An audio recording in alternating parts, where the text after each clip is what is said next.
Army Alpha digunakan untuk tujuan untuk calon yang dapat membaca dan menulis, sedangkan Army Beta digunakan untuk calon yang buta aksara.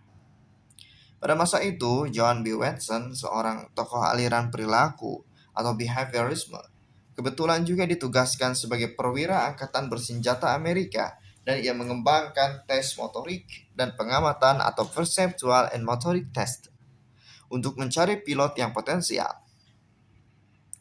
Salah satu tokoh dari permulaan sejarah psikologi industri dan organisasi adalah pasangan Friend dan Lillian Gilbert. Mereka mempelajari gerakan para pekerja dalam bekerja untuk meningkatkan produktivitas dan mengurangi kelelahan. Amot, 2004. Setelah suaminya meninggal, Lilian meneruskan karirnya sebagai konsultan dalam bidang industri dan pada masa depresi ekonomi, ia perlunya menekankan biaya dan peningkatan produktivitas. Pada tahun 1924, dimulai suatu seri penelitian di Houghton, Illinois di pabrik Western Electric Company, menandar pada tahun 2001. Pada awalnya, penelitian ini bertujuan untuk mempelajari akibat atau pengaruh aspek-aspek fisik lingkungan kerja terhadap efisiensi pekerja. Misalnya, apa akibatnya jika intensitas penerangan dikurangi?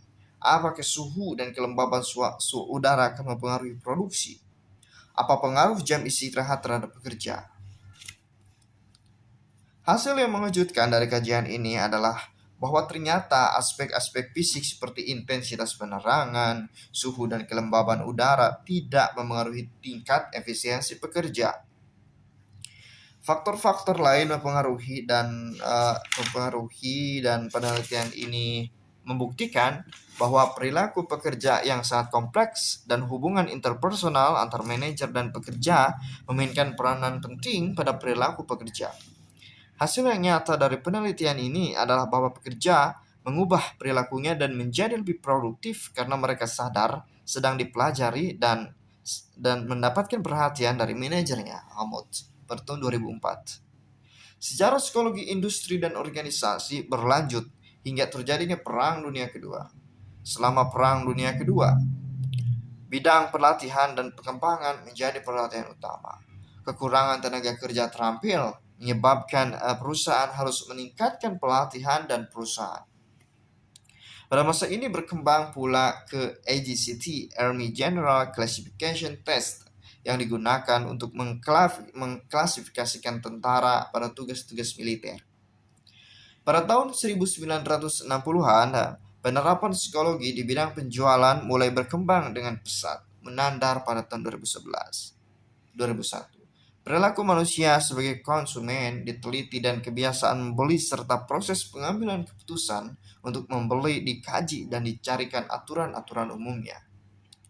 Periode ini ditandai dengan digunakannya sensitivity training dan T-group untuk para manajer. Di era tahun 1970-an, isu-isu psikologi organisasi tentang motivasi dan kepuasan pekerja mulai mendapat perhatian luas dan teori-teori tentang perilaku pekerja dalam organisasi mulai berkembang. Panjang tadi.